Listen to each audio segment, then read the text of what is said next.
Hello नमस्कार। एक बार फिर से आपका स्वागत है। राजस्थान की पहली जनरल नॉलेज क्लास में आपका स्वागत है, जिसमें हम आज राजस्थान के महत्वपूर्ण प्रश्नों को लेकर बात करेंगे। तो आइए बिना समय गंवाए शुरू करते हैं आज का सेशन। आज का पहला क्वेश्चन है, आज़ादी से पहले राजस्थान का क्षेत्र क्या कहलाता था? यानी कि आज़ादी से पहले राजस्थान का क्षेत्र, राजस्थान का जो भूभाग है, इसका प्रथम बार अगर राजस्थान शब्द का प्रयोग हुआ तो वो एकीकरण के द्वितीय चरण में हुआ था, जिसमें राजस्थान शब्द का प्रयोग हुआ। लेकिन जब संवैधानिक रूप से राजस्थान का पहली बार प्रयोग जानेंगे तो चौथे चरण में एकीकरण के राजस्थान शब्द का प्रयोग हुआ था। उससे पहले राजस्थान क्षेत्र को किस नाम से जाना जाता था? ऑप्शंस देख लीजिए, राजपूताना, संयुक्त प्रांत, मध्य प्रांत या तो इसका जो राइट आंसर होगा वो होगा राजपूताना, यानी कि राजपूताना नाम से जाना जाता था। तो ऑप्शन नंबर ए है वो इसका राइट आंसर होगा। अगले सवाल की ओर चलेंगे। अगला सवाल है, राजस्थान के इतिहास के प्रणेता कहे जाते हैं। यहाँ पर राजस्थान के इतिहास के पिता, प्रणेता या पितामह किसे कहा जाता है? इस प्रकार से प्रश्न बार बार एग्जामों में पूछे गए हैं। तो इसका जो आंसर होगा वो क्या है? Colonel Tod, Herodotus, George Thomas. तो इसका जो आंसर होगा, इतिहास के प्रणेता किसे कहा गया है? तो इसका आंसर होगा कर्नल जेम्स टॉड। पूरा नाम उनका कर्नल जेम्स टॉड है, यानी कि उत्तर ए राइट माना जाएगा, कर्नल जेम्स टॉड। अगले क्वेश्चन की ओर चलेंगे। अगला क्वेश्चन आपकी स्क्रीन पर, राजस्थान में पाई जाने वाली ताम्र पाषाण संस्कृति, यानी कि ये ताम्र पाषाण सभ्यता के बारे में आपको बताना है। आहड़ सभ्यता या कालीबंगा सभ्यता, या सभ्यता या संस्कृति एक ही शब्द होते हैं, इनमें आपको कंफ्यूज होने की ज़रूरत नहीं है। बहुत सारे बच्चे इसमें कंफ्यूज हो जाते हैं कि संस्कृति से क्या अर्थ निकल रहा है यहाँ पर। तो यहाँ पे सभ्यता से आप समझ सकते हैं। ताम्रकालीन सभ्यता का आपको जिक्र है तो आहड़ और कालीबंगा दोनों जो सभ्यताएं वो थी वो ताम्रपाषाण कालीन थी। ये दोनों थी वो किस कालीन थी? ताम्रपाषाण कालीन सभ्यताएं थी। तो आंसर इसका क्या राइट हो जाएगा? सी राइट हो जाएगा। सी आंसर है वो इसका राइट होगा। अगले क्वेश्चन की ओर चलेंगे।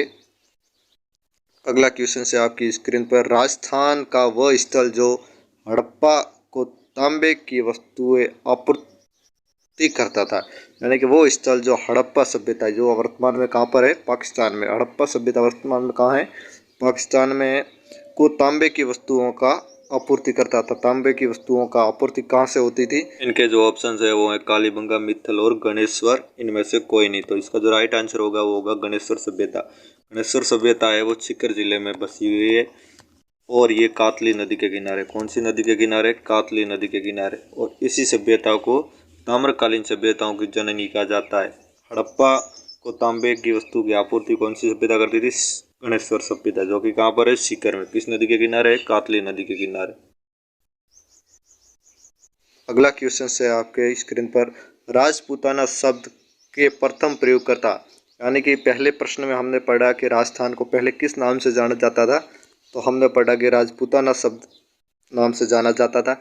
लेकिन जब राजपूताना शब्द का प्रथम प्रयोग जो लिखित रूप से प्रमाण मिलते हैं वो किसने प्रयोग किया था, इस प्रकार से आपको बताना है। ऑप्शन से कर्नल टोड, एलेक्जेंडर या जॉर्ज थामर, या थामर भी इन्हें कहा भी जाता है। ठीक है, तो टोड थे, उन्होंने राजस्थान के लिए राजस्थान या राजस्थान शब्द का प्रयोग किया था। लेकिन जो जॉर्ज थॉमस या जॉर्ज तोमर थे, उन्होंने राजस्थान के लिए राजपूताना शब्द का प्रयोग किया था। कब किया था ये? 1806 में। 1806 में इन्होंने राजपूताना शब्द का प्रयोग किया था राजस्थान के लिए। किसने? जॉर्ज तोमर ने। तो ऑप्शन नंबर सी इसका राइट होगा। कई बार सन को लेकर भी क्वेश्चन पूछे जा सकते हैं, तो हम दोनों को साथ में लेके चल रहे हैं, यानी एक प्रश्न में दो दो क्वेश्चन हम समझते चल रहे हैं। ये बहुत ही महत्वपूर्ण एमसीक्यू सीरीज होने वाली है। आज का जो शुभारंभ श्री गणेश हमने किया है, बहुत ही महत्वपूर्ण क्वेश्चन जो पिछली बार एग्जामों में पूछे गए हैं, पीटीटी हो या बीएसटीसी हो, पूछे गए हैं या पूछे जाने के पूरे पूरे संभावना बनती है उनको। कई मैंने पेपर एनालाइज किए हैं ऑनलाइन, जहाँ से मुझे मिल सके। कई सरकारी साइट से मुझे मिले, वहाँ से भी मैंने एनालाइज किया है। तो बहुत ही महत्वपूर्ण प्रश्नों की ये सीरीज, एमसीक्यू सीरीज मैंने शुरू की है। अगले क्वेश्चन की ओर चलेंगे। राजस्थान के किस स्थल में कुंड और हल रेखा के अवशेष मिले? ये किस सभ्यता से जो हल और कुंड के जो अवशेष मिले थे वो किस सभ्यता से मिले थे? कालीबंगा से। कहाँ से मिले थे? कालीबंगा। कालीबंगा सभ्यता की खोज सर्वप्रथम 1952 में हुई। कहाँ से कब हुई? 1952 में हुई। किसने की? अमलानंद घोष ने की। किसने की? अमलानंद घोष ने की। इन्होंने पहली बार इसका जिक्र किया था और उसके बाद इसकी जो विस्तृत खोज हुई वो बी के थापर और बी एस थापर उन्होंने की थी। ठीक है, तो यहाँ पर जो हल और कुंड का जो अवशेष मिला था वो कहाँ से मिला था? कालीबंगा से। यानी कि आंसर इसका क्या राइट है? डी राइट है। और इसकी खोज कब हुई थी? 1952 में। किसने की थी? अमलानंद घोष ने। अगले क्वेश्चंस की ओर चलेंगे। अगला क्वेश्चन बहुत ही महत्वपूर्ण और बहुत ही उच्च स्तरीय क्वेश्चन है जो गुप्त वंश से संबंधित है। बहुत ही महत्वपूर्ण, बड़े बड़े एग्जामों में पूछा जा चुका है, लेकिन आपको भी यहाँ पर छोटा मोटा कुछ ध्यान रहना चाहिए गुप्त वंश के बारे में। वो से एक ये सवाल मैंने निकाला है। राजस्थान के अधिकांश भाग पर गुप्त वंश का आधिपत्य स्थापित करने वाला गुप्त शासक कौन था?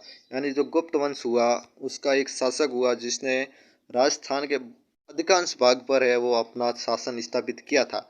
वो शासक कौन था आपको नाम बताना है। तो हम जब राजस्थान का इतिहास पढ़ते हैं उस सब इस राजा का बार बार जिक्र होता है, इस शासक का जिक्र होता है। वो कौन था? तो ये था चंद्रगुप्त। यानी कि आंसर इसका है वो ए राइट हो जाएगा।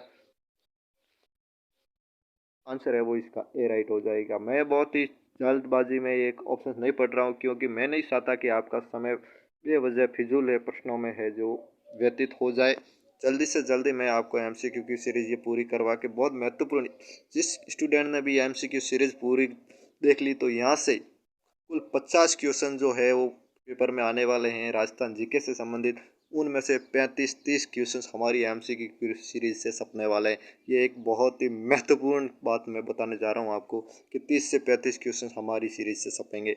ये देख लेना। मैं जब 21 मई को जब ये एग्ज़ाम होगा उस दिन जब मैं उससे 21 मई को जब ये एग्ज़ाम होगा, जब मैं वो पेपर एनालाइज करूँगा तब मैं आपको बता दूंगा। ये देखिए मेरे एमसीक्यू सीरीज से कौन कौन से क्वेश्चंस आए हैं। महत्वपूर्ण क्वेश्चंस की सीरीज देखते रहिए। अगला क्वेश्चंस,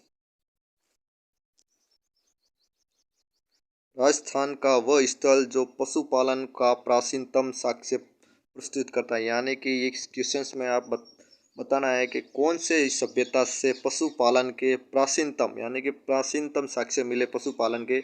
वो सभ्यता कौन सी थी? वो सभ्यता थी साथियों बागोर सभ्यता। ऑप्शन नंबर डी राइट होगा इसका। कौन सी सभ्यता थी? बागोर सभ्यता। पशुपालन के प्राचीनतम साक्ष्य राजस्थान में कहाँ से मिले हैं? बागोर सभ्यता से। नेक्स्ट क्वेश्चन की ओर चले। अगला क्वेश्चन है, किसने राजस्थान के गणराज्य व्यवस्था को सदा के लिए समाप्त कर दिया? राजस्थान में गणराज्य सभ्यता व्यवस्था थी उसका जो प्रमाण मिलते हैं उसको समाप्त किसने किया था? तो उनको समाप्त करने का श्रेय किसको जाता है? शंख को जाता है, हुण को जाता है, गुप्त को जाता है या कुषाण को जाता है? तो इस राज व्यवस्था को ख़त्म करने का जो श्रेय है वो ऑप्शन नंबर बी राइट होगा, हुणों को जाता है। जिन्होंने पंचायती राज व्यवस्था लागू की इसका प्रमाण भी इस हुण शासकों में मिलता है। तो यहाँ पर बी ऑप्शन से इसका राइट हो जाएगा। नेक्स्ट क्वेश्चन की ओर चलेंगे। अगला क्वेश्चन है,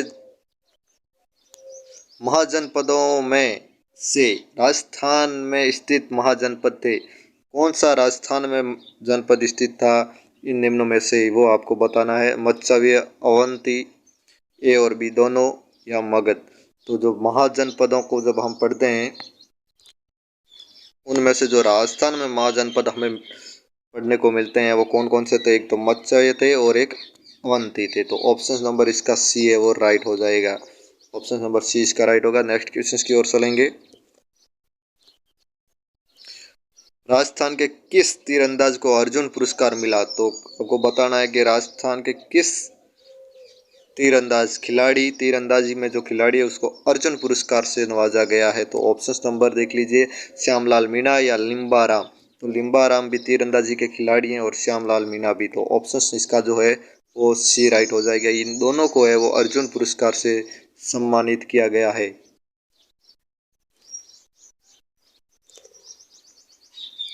अगला क्वेश्चन आप देख सकते हैं, राजस्थान में खेल जगत का सर्वोच्च सम्मान दिया जाता है। तो खेल जगत का है वो सर्वोच्च सम्मान राजस्थान में कौन सा है वो आपको बताना है। गुरु Vashishtha award, Jawahar award, Maharana Pratap award या राजस्थान खेल अवार्ड। तो इसका जो आंसर होगा वो क्या होगा, राजस्थान खेल अवार्ड, यानी कि ऑप्शन नंबर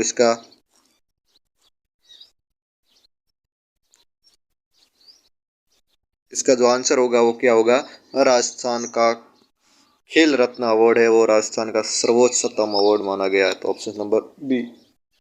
अगला क्वेश्चन आपकी स्क्रीन पे, राजस्थान में लिम्बाराम प्रसिद्ध है। अभी जिस मैंने प्रश्न में बात की है लिम्बाराम को लेकर, और वो क्यों प्रसिद्ध है, तो ऑप्शन है कबड्डी में, गायन में, तीरंदाजी में, कुश्ती में। तो लिम्बाराम है वो तीरंदाजी के लिए प्रसिद्ध है, और इनको राजस्थान में अर्जुन पुरस्कार से भी सम्मानित किया जा चुका है। ये क्वेश्चंस आप पीटीटी में लिख के ले लीजिए।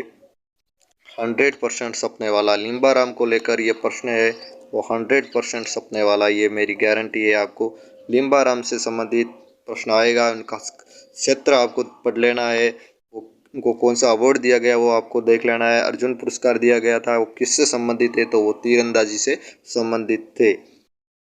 अगले क्वेश्चंस की ओर चलेंगे। तो अगला क्वेश्चन है मेजर ध्यान, माफ कीजिएगा, अगला क्वेश्चन है मेजर राज्यवर्धन सिंह राठौड़ का संबंध किस खेल से है। तो पिछले क्वेश्चन में हमने बात की कि लिम्बाराम का संबंध किस खेल से है। अगला क्वेश्चन आया है राज्यवर्धन सिंह राठौड़ का संबंध किस खेल से है। तो राज्यवर्धन सिंह राठौड़ का संबंध है वो निशानेबाजी से। किससे है, निशानेबाजी से। ऑप्शन नंबर सी इसका राइट आंसर होगा। राज्यवर्धन सिंह राठौड़ का संबंध निशानेबाजी से है। अगला क्वेश्चन की ओर चलेंगे।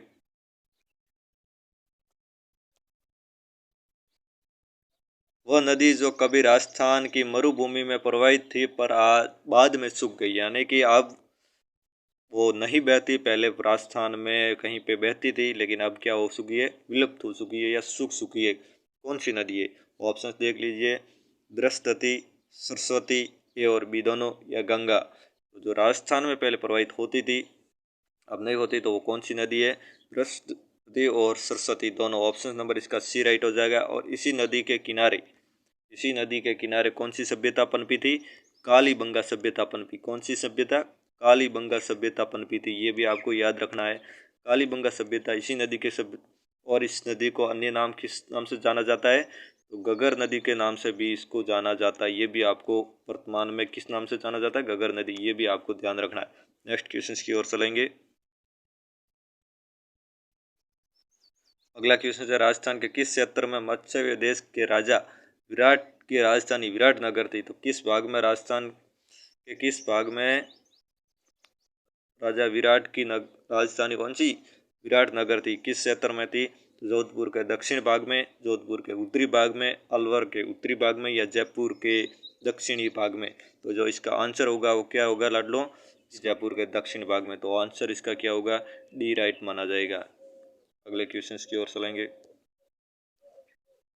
राजस्थान में मिलने वाली प्राक हड़प्पा स्थल कौन कौन से है, जो प्राक हड़प्पा स्थल कौन कौन से हैं वो आपको बताने हैं। तो इसका जो ऑप्शन है सोती सभ्यता, कालीबंगा सभ्यता, या आहड़ सभ्यता। तो प्राक हड़प्पा सभ्यता स्थल के जो मिलने वाले स्थल हैं वो राजस्थान में कौन से हैं, ये दोनों ही है। सोती सभ्यता का संबंध किससे है, किस जिले से है, बीकानेर से। किससे है, बीकानेर से, ये आपको ध्यान रखना है, बीकानेर से है। कालीबंगा का सभ्यता का संबंध किससे है, हनुमानगढ़ से। किससे, हनुमानगढ़ से, ये भी आपको ध्यान रखना है, बहुत ही महत्वपूर्ण है। दोनों का स्थल आपको पीटीटी या बीएसटीसी जैसे एग्जामों में कई बार पूछा गया और अब भी पूछा जा सकता है। तो इसका आंसर है वो राइट कौन सा होगा, सी राइट होगा।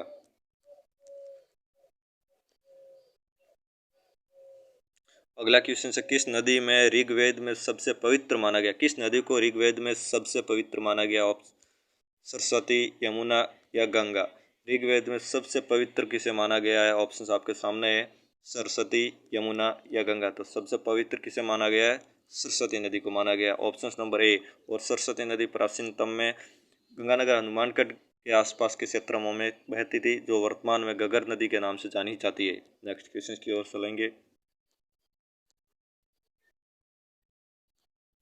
इसी के साथ आज की पहली राजस्थान सामान्य ज्ञान को लेकर क्लास ख़त्म होती है। उम्मीद करते हैं आपको ये पूरी सीरीज बहुत महत्वपूर्ण चीज़ साबित होगी। तो देखते रहिए, हर रोज़ शाम को 7 बजे ये MCQ सीरीज जीके को लेकर रहेगी और अन्य क्लासों का जो शेड्यूल है वो मैंने आपको बता दिया।